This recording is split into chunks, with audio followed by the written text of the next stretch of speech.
Hello, I'm the Nostalgia Critic guy. Remember it? Monkeys aren't funny! So why do we keep using them? Well, I guess it's because they're so easy to train, and to their credit, they're the only animal that can come close to doing some real acting. When a monkey needs to look sad, it can look sad. When a monkey needs to look happy, it can look happy. When a monkey needs to piss you off, it makes Dunston checks in. Even for 1996, these were old, tired, uninventive jokes. Some person falls in something, the monkey smiles, and somebody shrugs. I wouldn't show that to a dying child who could only be saved by watching a movie, but Dunston Checks In is the only movie around because the other movies were destroyed by this one being so bad, yet somehow it can provide the cure for this very odd disease. See, sucking the funny out of me! Let's get this over with! We start off with a man entering a hotel played by Glenn Shaddix. We then see a little kid named Kyle watching from afar. You should see this lady who checked it. She weighs about 1,000 pounds. That's a physical impossibility.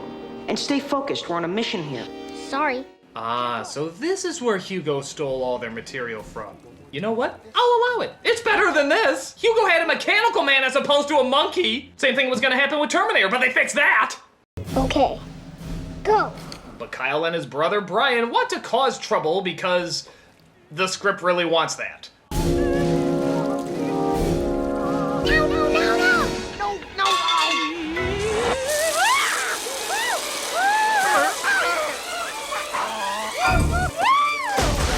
Okay, I'm sorry. I know it's early in the review, but I gotta give a short little comedy lesson here. Water is not funny. It's not. It can be funny if it's used to inflict pain. Open wide! That's funny. Or maybe used to calm somebody down. I'm wet! That's funny. But if it's just used to get somebody wet, what are you left with? Somebody who's fucking wet! Look, I... Oh no! I'm wet! Oh, how embarrassing! This will eventually dry off at some point! There's no physical repercussions for any of this. Yeah, seriously, people. Physical comedy is the best way to go. And insert depressing casting choice in 3, 2, 1. Oh, Jason. Oh, Jason. Come on, who'd you kill? What crime did you commit to have to be subjected to this punishment? You couldn't have read the script while doing Seinfeld and actually said to yourself, hey, this has potential. It has to be to make you suffer for something.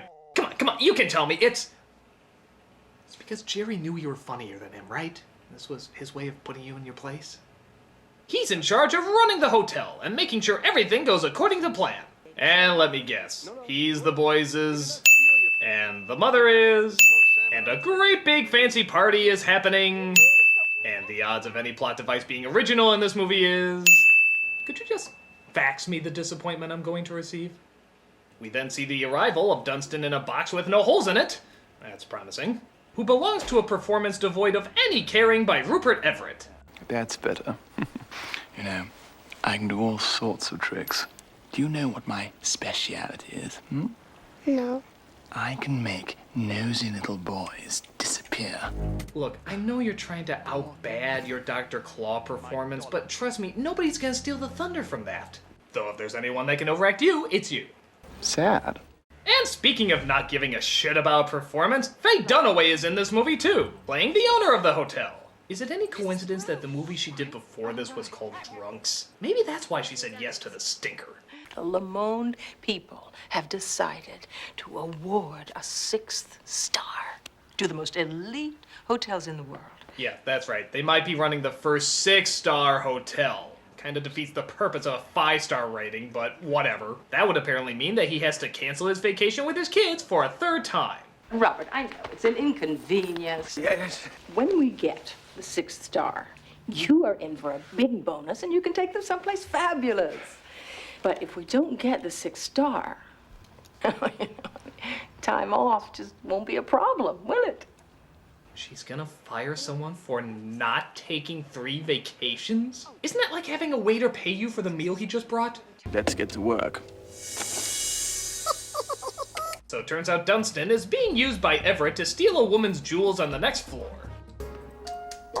Here's your good puppy. Here, Dr. Treat. Come on, up. Here's good boy. Oh, you will believe that a monkey can be horribly beaten by his trainer to cry.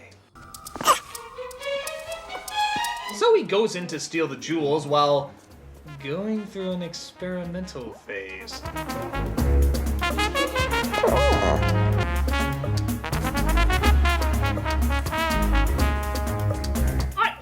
That goes on a lady, Dunston, not on your head! Oh, I never. So after he gets the jewels, he hears Kyle on the roof and goes to check it out. What's the matter?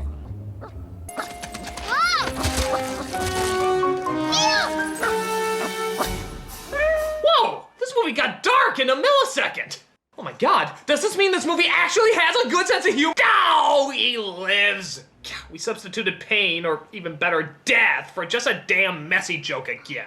Cursed movie. You gave me hope that an animal could die in this film! But Dunston decides to go rogue and keeps the jewels for himself. Dunston! Dunston, come back here! Dunston, I've got some lovely bananas here. Don't wave your hairy bottom at me! Dunston! You know, I have to admit, for as over-the-top as he is, he's still more subtle than the Duke from Moulin Rouge. I don't know if that's something to be proud of, as most people share that distinction, but it's still worth noting. So Kyle tells his dad about seeing Dunston, but his dad doesn't believe it. So he sets up a video camera to try to film some paranormal activity.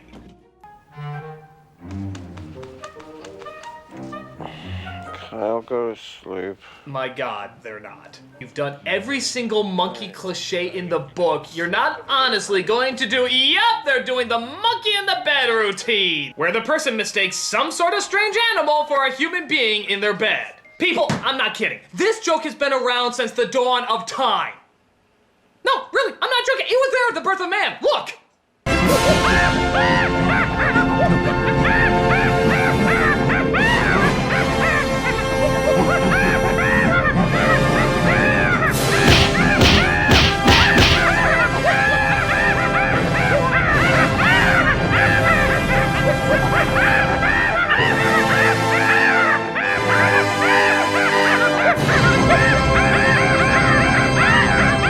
The monkey, of course, eventually leaves, but comes across Kyle on top of a laundry chute.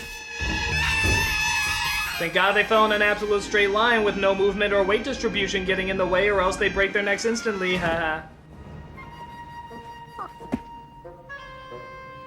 Whoa.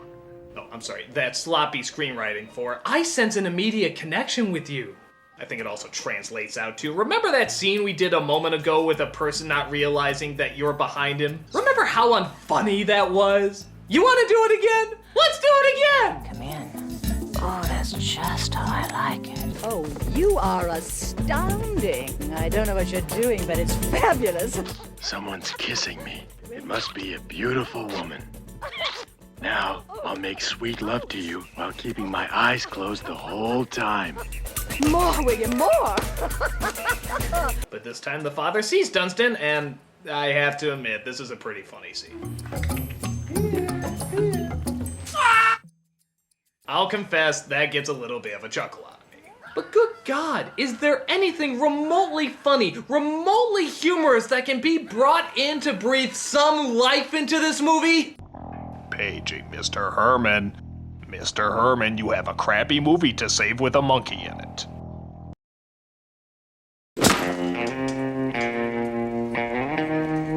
Yes, ladies and gentlemen, we have Pee-wee. Or Paul Rubens, to be more precise. Yeah, I know, he's in Dunston checks in because his ding-a-ling checked out, but who cares? He's one of the only people to put any energy in this flick. You think it might be cute to put a baby orangutan in your kid's basket? Well, at first it is cute, then it gets bigger. The kids lose interest, and then one night, you flush it down the toilet. Okay, so he's not funny, but he tries to kill the monkey, and that gets brownie points in my book. But Dunston gets away and works his way to, holy crap, blood? Really? Hey, maybe chilled monkey brains isn't off the menu. Whoa. Oh, for God's sake, it's just a cut on his hand. Would it kill this movie if you just killed this movie! Got it. We got it, Dunston. So they fix it that Dunston gets one of the rooms as we partake in yet another implausible favorite of the kids are too stupid to question it file, the half-assed disguise. Let's go, Dr. Nagak. Okay, so man with glasses fools him. Turtle with hat fools him. Chimp in chair. Bullshit! Do you think there's a way that we can keep your boys locked in their rooms, just till the crystal ball is over? Mrs. DeBrow, I can assure you that there will be no further incidents. Yeah, we know. Cut. As of this moment, they are both on their best behavior. Cut. Hey, you know what would have been really funny? If you did something funny. Rupert Everett finds them in the room and does what most people wanted to do since the first Santa Claus movie. An even more endangered species. Alright, just one more for the nose, and I'll consider this a happy ending. Oh, so now we're feeling repentant. Go on then, give Daddy a big hug. Oh no, he opened his mouth and they added a biting sound effect. Good thing that doesn't leave any marks whatsoever.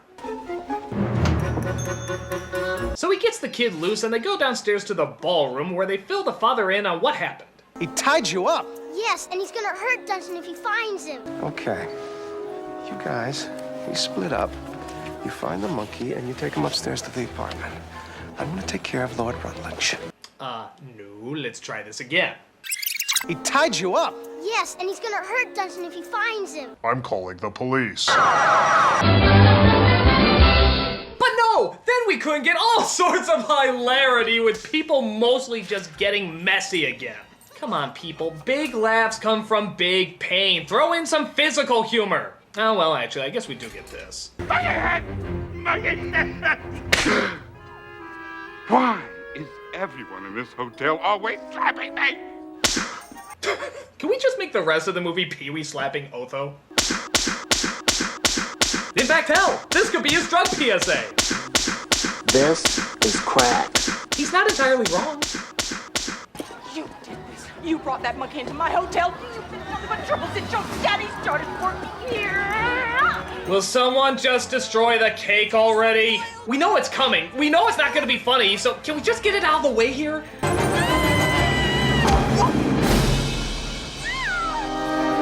Yeah, by the way, cake isn't funny either. Unless it's done with Eddie Izzard or Portal. But those are rare, very bizarre exceptions. So Everett is arrested, Dunston makes the little yes motion. Fucking hate you. Alexander gives a look like his career is over, and Dunaway fires him from his job. Only to get a job from... her husband? I want you to stay. This is the finest hotel in the entire chain. What, they didn't like each other? They split up? That's his weekend hoe? I don't know. But it results in him getting another hotel job in Bali. Why? Because I think the filming crew really wanted a vacation in Bali. As you can see, my family and I are dedicated to making your stay here at the Bali Majestic as uneventful and trouble-free as is humanly possible. I can guarantee you with every fiber of my body there will be no further incidents you have to deal with on this trip. In addition, our native chef is available. Okay, no blood, but we do get something truly worse. A rap song! Yeah, yo, monkey in the house! Fucking hey, I wouldn't expect this movie to do anything different that wasn't... anything different! This movie hits every boring note, every boring cliche, every boring character. I guess this is gonna sound strange, but for such a boring, tired premise, I'm really shocked it was this boring and tired. It never takes any risk, never does anything different. I'm just waiting any minute for Clint Eastwood and Clyde to break in and kick their boring asses. So class, what have we learned today? Monkeys aren't funny. They never have been funny, they never will be funny. Unless they're being used to cheer up a fictional dead girlfriend who was molested as a child, in which case, they're hilarious! Ooh, laughter's the best medicine! Ooh, you touch me, they're not! Ooh, I'm the nostalgia Greg, I remember so you don't have to! Ooh, no more monkey business! Ooh, I'm going to hell! All aboard that funk boat that I'm about to start sailing now. All your riggers and all your party chickens, everybody's in the funky blowout. You know where set sail from, just around the corner from the Portobello Road. Downtown W10. You think it might be cute to put a baby orangutan in your kid's basket.